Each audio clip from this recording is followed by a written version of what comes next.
ಈ ಗ್ರೇಸ್ ಮಾತಾಡೋರು, ಕೃಪೆ ಮಾತಾಡೋರು ಏನು ಹೇಳ್ತಾರೆ ಗೊತ್ತಾ?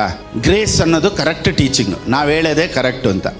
ಗ್ರೇಸ್ ವಿರುದ್ಧವಾಗಿ ಮಾತನಾಡೋರು ಅವ್ರೇನು ಹೇಳ್ತಾರೆ ಗೊತ್ತಾ? ಕೃಪೆ ಎಲ್ಲ ಮುಖ್ಯ ಅಲ್ಲ, ಗ್ರೇಸ್ ಎಲ್ಲ ಮುಖ್ಯ ಅಲ್ಲ, ಇದೇ ಕರೆಕ್ಟು ಅಂತಾರೆ.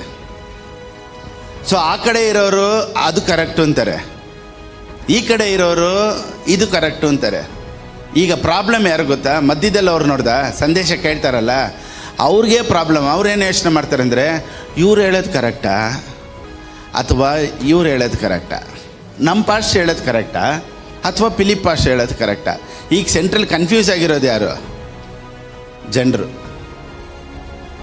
ಕೃಪೆ ಮಾತಾಡೋ ಟೀಚಿಂಗ್ ಬಿಟ್ಟರೆ ಎಲ್ಲ ಟೀಚಿಂಗು ಅನ್ಯ ಟೀಚಿಂಗ್ ಅಂತೆ, ದುರುಪದೇಶ ಅಂತಲೇ ಹೇಳ್ಬೋದು ಬಿಡಿ. ಕೃಪೆ ಅಲ್ಲದೆ ಇರುವಂಥ ಯಾವ ಉಪದೇಶ ಆದರೂ ದುರುಪದೇಶನೇ.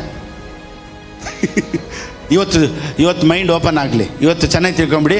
ಕೃಪೆ ಅಲ್ಲದೆ ಬೇರೆ ಯಾವ ಟೀಚಿಂಗ್ ಮಾತಾಡಿದ್ರು ದುರುಪದೇಶ.